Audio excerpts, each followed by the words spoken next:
Yeah, assalamu alaikum, bismillah ar-Rahman ar-Rahim. Following what Abu Bakr was just mentioning, I should acknowledge Hartford Seminary with Heidi Hessel also offered or granted Doctor of Divinity to Dr. Jamal Barzinji. Thank you so much, appreciate it. Privilege. So, I would like to focus on really two qualities which I observed for some 43 years. That is vision and excellence.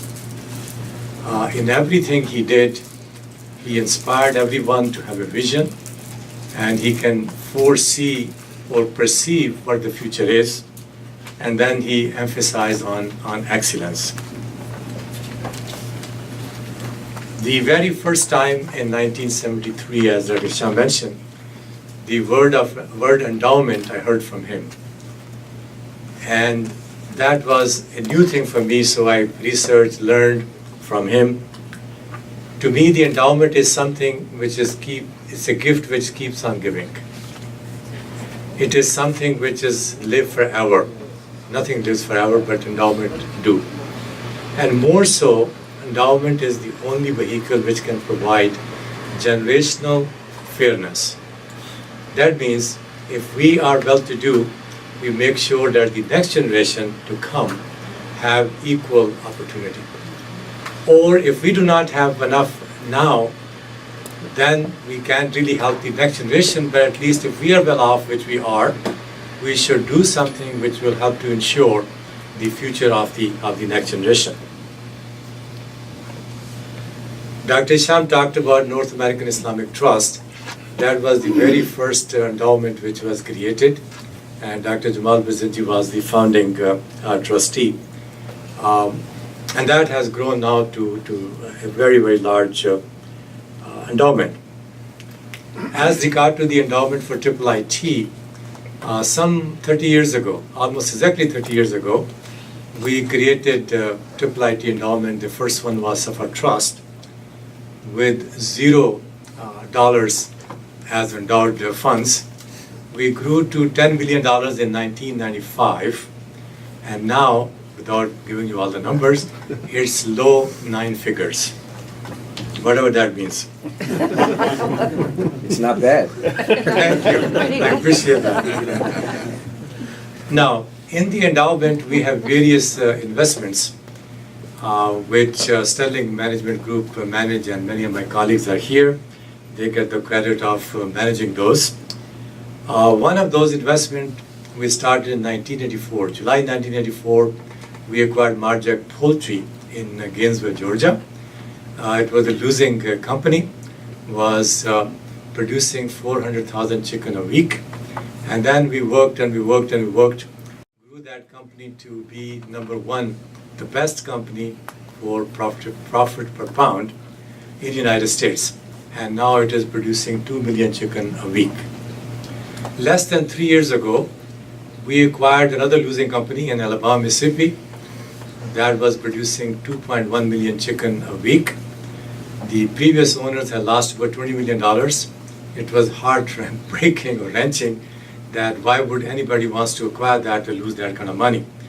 But alhamdulillah, I'm very happy to report to you that that also has been turned around under the leadership of Dr. Jamal before he passed away to profitability.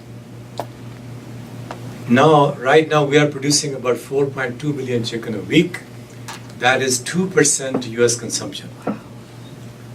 And we are on our way to increase the capacity of Alabama, Mississippi by 600,000 chicken a week. That will put us around 2.5% of the US consumption. This poultry company has won many prizes, and as I said, we have been consistently rated by Bank of America to be the #1 company in the United States, and also comparing it by the AgriStat, which is a third-party evaluator.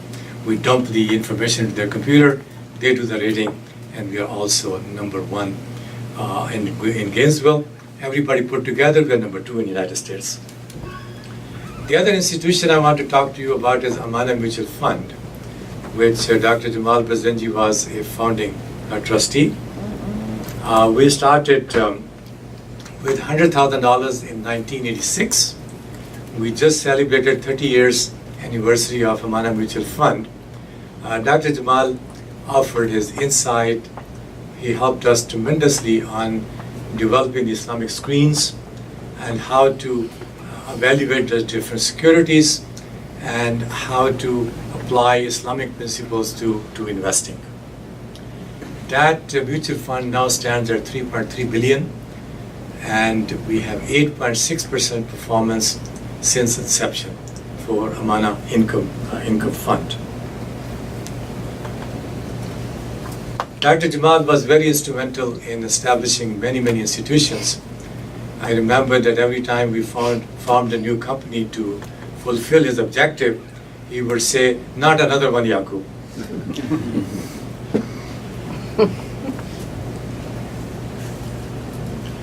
Of course, many of the projects which we did together, we succeeded.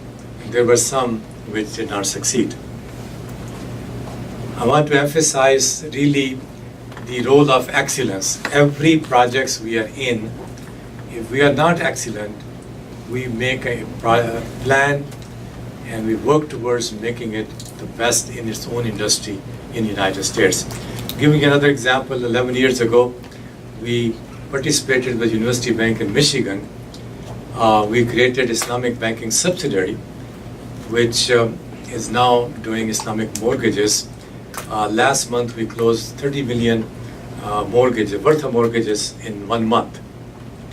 And it's a profitable subsidiary and so on and so forth. But what I really want to share with you is that this subsidiary also was rated the best mortgage company in the United States.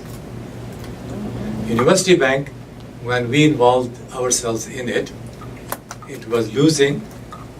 This June, it was rated the #1 bank on making profit on equity, return on equity, as one of the best institutions. I can go on and on.